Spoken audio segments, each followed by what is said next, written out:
বেলালের বিরুদ্ধে বিভিন্ন রকম কষ্টের উপকরণ তৈরি করলো। এক পর্যায়ে বেলালের হাতে পায়ে রশি লাগায় বেত্রাঘাত করা শুরু করলো। বেলালের চিৎকারের আওয়াজ দরওয়াজা দিয়া হযরত আবু বকর সিদ্দিক হেঁটে যায়। বেলালের কান্নার আওয়াজ শুনে থমকে দাঁড়ায় গেল। উমাইয়ারে ডাক দিয়া কয়, রে উমাইয়া, বেলালের আর মারবা না। এ গরিবের সন্তান, তবে তার ঈমান কিন্তু দুর্বল না। তুমি বেলালের আমার কাছে বিক্রি করে দাও, অথবা আমার কাছে একটা গোলাম আছে তোমাদের লাইনের, তাকে নাও, বেলালকে দাও। বলে না না, বলে তো যদি তাও না হয় বিক্রি করে দাও, আমি টাকা দিয়ে কিনে আনি। নবীজি খবর পেয়ে কয়, রে আবু বকর, বেলালকে যদি কিনতে যাও আমি নবীর থেকেও কিছু টাকা নিয়ে যাই। হাসরের ময়দানে আল্লাহ যখন ডাকবে বেলালের খরিদ্দার কারা, আমি নবীও বলবো আমিও বেলালের খরিদ্দার। এরে নবীর উম্মতের দল, বেলালের হাতে পায়ে রশি লাগাইয়া রশির আর একটা মাথা ঘোড়ার পায়ে বা উটের পায়ে বেঁধে আরবের উত্তপ্ত গরম বালুর মধ্যে ঘোড়া পিটার দৌড়ায়। আর ওই গরম বালুর তাপে গেলা বেলালের পিঠের চামড়া গুলো পুড়ে যায়। বেলাল চিল্লাইয়া আল্লাহকে ডাকে, আহাদ আহাদ আহাদ, ও আল্লাহ তুমি ছাড়া আমার আর কেউ নাই। দুনিয়ার কষ্ট সহ্য করে নিতেছি, তুমি ধৈর্য দাও। তারপরও চাই যেন আমি বেলাল জাহান্নামের আগুনে না যাই, কারণ জাহান্নামের এক সেকেন্ডের আযাব সহ্য করতে পারবো না। ও আল্লাহ তুমি আমাকে কবুল করে নাও। এই বেলালের আমার নবী মসজিদে নববীর মুয়াজ্জিন বানায় দিলেন। আমার নবী মেরাজ থেকে এসে বলে, ও বেলাল, আমি আরশে আজিম পর্যন্ত আল্লাহর সব কুদরত ঘুরে দেখলাম, জান্নাত দেখলাম, ওখানে গিয়েও তোমার হাঁটার আওয়াজ পেয়েছি। কি এমন আমল করো বেলাল? বেলাল কান্না করে বলেন, পয়গম্বর, আমি ওযু করার পরে 2 রাকাত নামাজ পড়ি, সুন্নত নফল নামাজ, এটা বাদ দেই না, দায়মি ভাবে করতেছি। এরে নবীর উম্মত, আল্লাহর নবী মদিনা থেকে মক্কা চলে গেলেন, বিজয়ী হয়ে গেল, মক্কা বিজয়। নবীর কলিজায় এত বড় দুঃখ ছিল, আজকে খুশির দিন, মক্কা স্বাধীন হয়েছে। যেই মক্কার সামনে গিয়া নামাজ পড়তে পারে না, মুশরিকরা বাধা দিয়েছে, আজকে সেই মক্কা নবীর হস্তগত হয়ে গেল। নবী হাতে লাঠি নিয়ে বাইতুল্লাহর ভেতরে 2 কাপ মূর্তিগুলো ভাঙতেছে।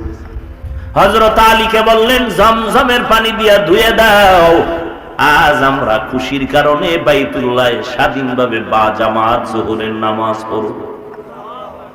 এতদিন পারি নাই, গোপনে গোপনে কষ্ট করে করে ওরা আমারে থাকতেই দিল না মক্কায়, এখান থেকে আমাকে তাড়ায় দিল। আজ আল্লাহ মক্কা আমাদের হাতে এনে দিয়েছে, আজকে আমরা বিজয়ের নামাজ আদায় করব, বা জামাত ওপেন নামাজ পড়ব ইনশাআল্লাহ। সবাই রেডি হয়ে যাও, আজকে আমাদের নামাজ হবে মক্কা বিজয়ের নামাজ। আজ এই মক্কা বিজয়ের নামাজের আজান হবে একটা বিজয়ী আজান। কে দিবে আজকের এই বিজয়ের আজান?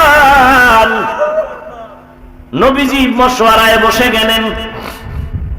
সাহাবায়ে কেরামের মধ্যে একজন দাঁড়ায় বললেন, নবী আপনি এত পেরেশান কেন?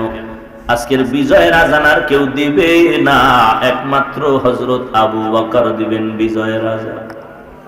কারণ নবী আপনিই তো আবু বকরের গুণগান করেছেন আর বলেছেন, কে সে আবু বকর?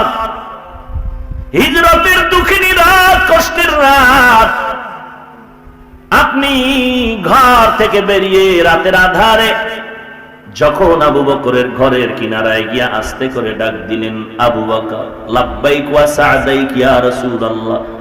নবী আশ্চর্য হয়ে গেলেন, গভীর রাত আস্তে করে ডাক দিলাম, আবু বকর আপনি কি ঘুমান নাই? আবু বকর চোখের পানি ছেড়ে কাঁদলেন আর বললেন, পয়গম্বর বহু আগে আপনি আমাকে বলেছিলেন আবু বকর হিজরতের সাথী তুমি আমার হবে, তুমি যেও না। অন্যান্য সাহাবায়ে কেরাম চলে গেছেন, আপনি আমাকে নিষেধ করেছেন আর ইশারায় বলেছেন আপনার সাথে আমি হিজরতের সাথী হয়ে যাব। আল্লাহর জাত ও সিফাতের কসম, ওই দিন থেকে আমি আবু বকর দিনের বেলা যত ব্যস্ত থাকি না কেন, রাতের বেলা যখন ঘরে এসে যাই, দরওয়াজার কিনারায় দাঁড়ায় দাঁড়ায় রহমাতুল লিল আলামিনের অপেক্ষায় থাকি।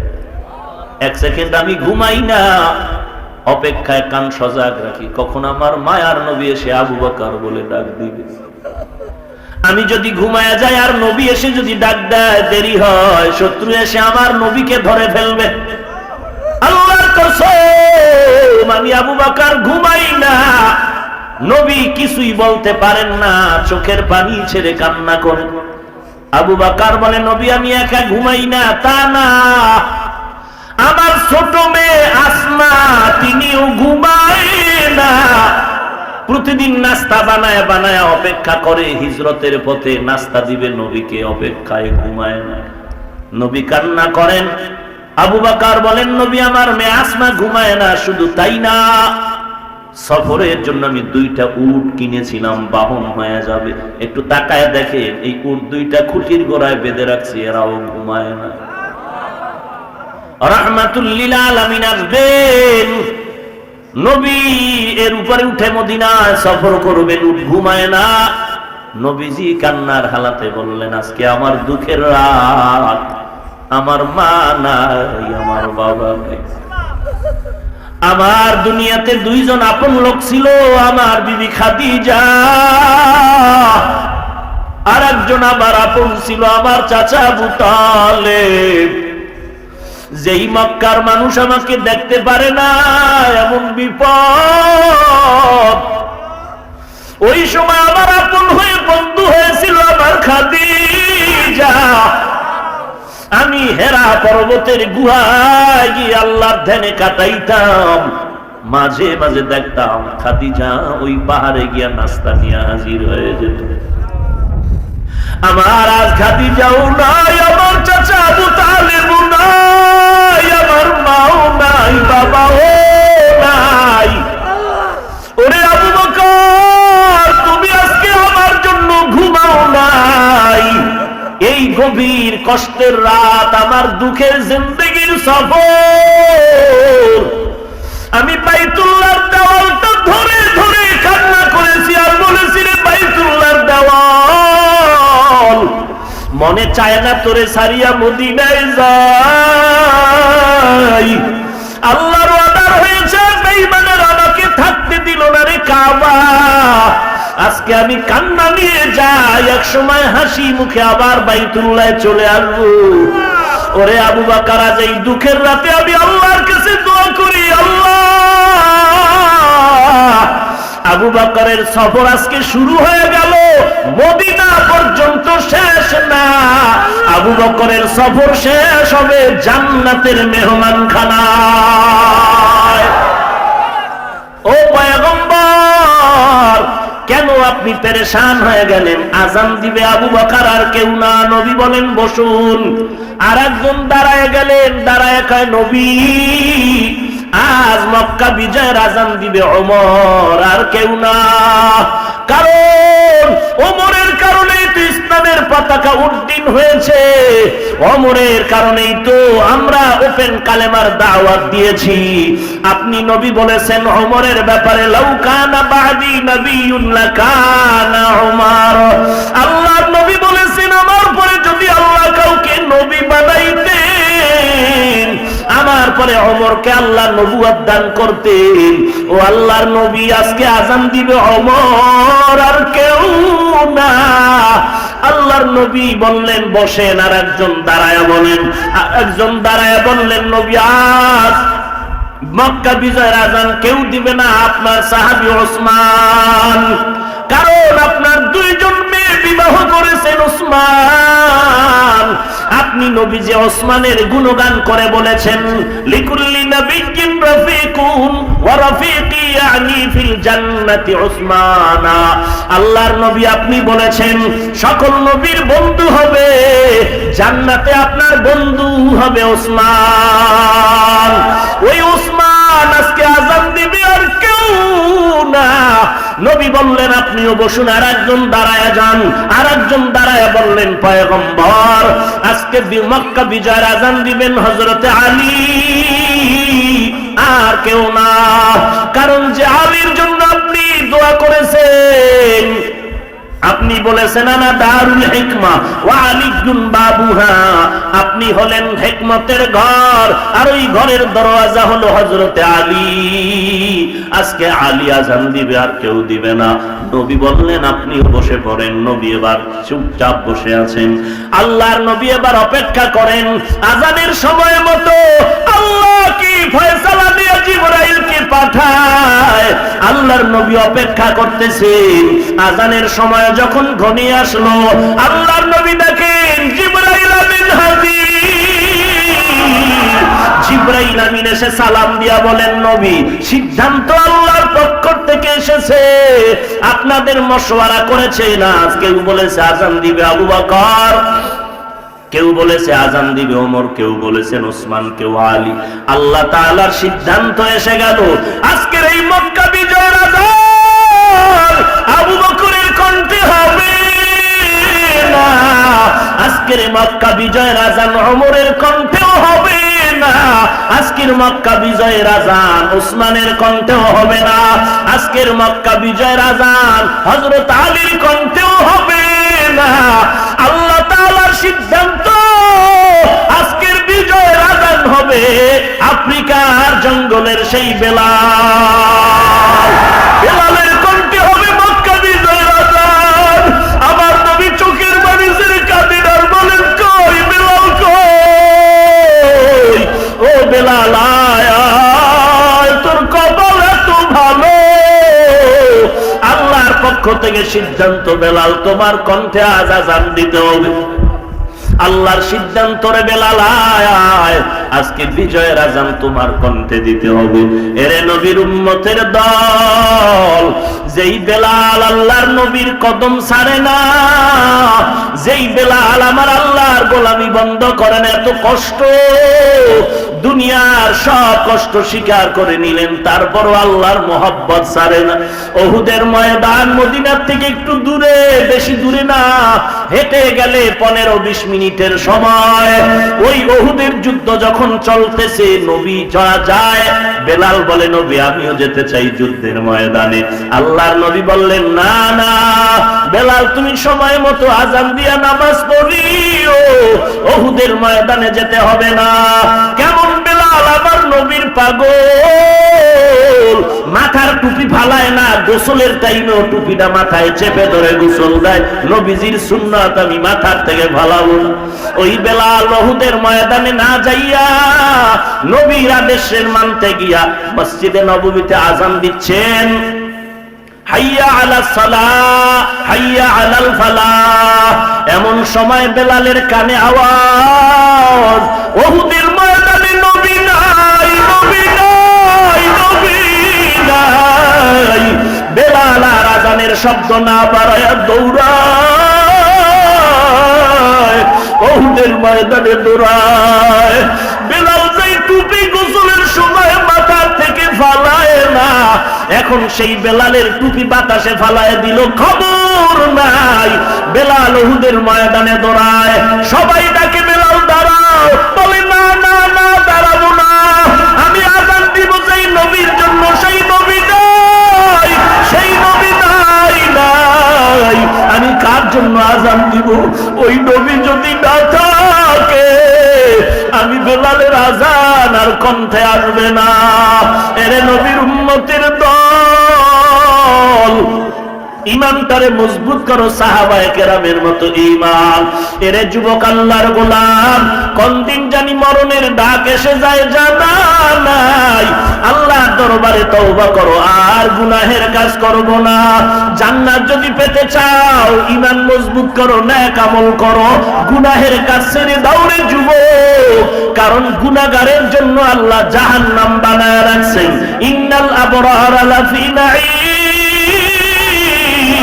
ওয়া ইন্নাল ফুজ্জারা লাফি জাহিম। নেক আমলওয়ালার জন্য জান্নাত, গুনাহগারের জন্য জাহান্নাম। কেমন জাহান্নাম? গুনাহগারেরা যদি অন্ধকার কবরে গুনাহ নিয়ে যাও, ওই কবরে গেলে কে কোন পীরের মুরিদ পরিচয় থাকবে না, কে কোন দল করো কবরে পরিচয় থাকবে না। কবরের মধ্যে তিনটা সাদা কাপড়ের বাসিন্দা হয়ে সকলে যাইবা। তিনটা প্রশ্ন করা হবে, রবের পরিচয় দাও, এরপরে ধর্মের পরিচয় দাও, 3 নম্বরে রহমাতুল লিল আলামিনের পরিচয়টা দাও। আল্লাহর নবী বলেন জবাব দিলে কবর হবে জান্নাতের বাগান। আর যারা গুনাহ নিয়ে কবরে যাও, তোমরা জবাব দিতে পারবে না কবরের সেই প্রশ্নের জবাব যদি না দিতে পারো, আল্লাহ ওয়াদা করবে কবরটা জাহান্নামেতে ভরিয়া দাও। একটা নয়, দুইটা নয়, 99টা সাপের কামড়, কবরের দুই পার্শ্বের মাটির চাপ। আল্লাহর নবী বলেন দুই পার্শ্বের মাটির চাপে পাথরের হাড্ডি চুরমার হয়ে যাবে, সহ্য করতে পারবি না রে যুবক। ও বাবাজি, পায়ে হাত রেখে বলি তওবা করে নাও, আর চোখের পানি ছেড়ে কান্না করো, আল্লাহর কাছে মাপ চাও। জাহান্নামের আগুন সহ্য করতে পারবো না, সূর্যের গরম সহ্য করতে পারি না রে আল্লাহর বান্দা। আল্লাহর দরবারে তওবা করো, মালিক তুমি আমাকে মাও, আর নামাজ ছাড়বো না, গুনাহের কাজ করবো না রে আল্লাহ। এতদিন দাড়ি কাটছি, নামাজ পড়ি নাই, মা বাবার খেদমত করি নাই রে আল্লাহ। আজকে থেকে তওবা করলাম, আর নামাজ ছাড়বো না, বেপরদায় চলবো না, মা বাবাকে কষ্ট দিব না। আল্লাহর কাছে দুফোঁটা চোখের পানি ছেড়ে তওবা করো। তওবা করা মাত্র চোখের পানি গালের নিচে যাওয়ার আগে গুনাহ মাফ হয়ে যাবে। ওরে আল্লাহর বান্দা, তোমার ডানে বামে তাকায় দেখো কত যুবক স্কুল কলেজে পড়ে নামাজ বাদ দেয় না, তুমি কেন পারবা না? তোমার মতো যুবক আজ ব্যবসা করে নামাজ বাদ দেয় না, তুমি কেন পারবা না? তোমার মতো যুবক আজ ড্রাইভারি করে নামাজ বাদ দেয় না, তুমি কেন পারবা না? গুনার কারণে আজকে তোমার চোখে পানিও নাই। ডানে বামে তাকায় দেখো কত আল্লাহর বান্দার চোখের কোঠায় পানি জমা হয়ে গেল। কান্নাওয়ালার দোয়া খালি ফেরত যাবে না রে ভাই। যদি কান্না না আসে, আল্লাহর কাছে তৌফিক চাও, আল্লাহ কান্নাওয়ালা চক্ষু দাও, কান্নাওয়ালা চক্ষু দাও। কান্নাওয়ালা যদি কাউকে পাও, হাতটা বাড়ায় দোয়া চাও, আল্লাহ পাক কান্নাওয়ালার দোয়া খালি ফেরত দিবে না। খাঁটি অন্তরে তওবা করো। গলায় ছুরি আসবে, মরে যাব, তারপরও আর নামাজ বাদ দিব না, নবীর সুন্নাত ছাড়বো না। তওবা করার যদি খাঁটি নিয়ত হয়, মুনাফিকি না থাকে, খাঁটি তওবার নিয়তে দুটো হাত আল্লাহকে দেখায় দাও। আয় আল্লাহ সবার হাত কবুল করে নেন, তওবা কবুল করে নেন, তওবার উপরে মজবুত হয়ে চলার তৌফিক দান করেন আল্লাহ। আয় আল্লাহ নেক আমলের আগ্রহ বাড়ায় দেন, গুনাহের প্রতি ঘৃণা জমায় দেন, আমিন। আলহামদুলিল্লাহি রাব্বিল আলামিন, ওয়াসসালাতু ওয়াসসালামু আলা সাইয়্যিদিল আমবিয়াই ওয়াল মুরসালিন وعلى آله وأصحابه أجمعين يا أرحم الراحمين يا أرحم الراحمين يا أرحم الراحمين رب ارحمهما كما ربياني صغيرا আয় আল্লাহ তাকায় দেখেন এই কাদা পানি বৃষ্টির মাঝে আপনার বান্দারা কি চায়। আয় আল্লাহ এত কষ্ট করে যুবকেরা মাহফিলের আয়োজন করেছেন, সারাদিন বৃষ্টি আর কাদা পানি, বসারও ভালো জায়গা নাই। দাঁড়ায়া দাঁড়ায়া দিনের কথাগুলো শুনলেন, আপনি কাউকে খালি ফিরাইয়া দিয়েন না রে আল্লাহ। আয় আল্লাহ টাকা চাই না, বাড়ি চাই না, জাহান্নাম থেকে মুক্তি চাই। আয় আল্লাহ গুনাহ করে জীবনটারে নষ্ট করেছি, গুনাহের কারণে আমার হাত না পাক, আমার জিহ্বা না পাক, গুনাহের কারণে আমার চোখ না পাক, আমার অন্তর না পাক। ও আল্লাহ, তওবা করতেছি, আর গুনাহ করব না, আর গুনাহ করব না রে আল্লাহ। তওবার দরজায় ফিরে আসছি, ফিরাইয়া দিয়েন না রে মালিক। গুনাহের কারণে ফিরাইয়া দিয়েন না। আমরা আপনার আদরের নবীর উম্মত, নবীজির মুহাব্বতে আমাদের গুনাহ মাফ করে দেন। আয় আল্লাহ, মাহফিল কবুল করে নেন, আলোচনার ভুল ত্রুটি ক্ষমা করে দেন, আমাদের ঈমান ও আমল মজবুত করে দেন। আয় আল্লাহ, 5 ওয়াক্ত নামাজি বানায় দেন।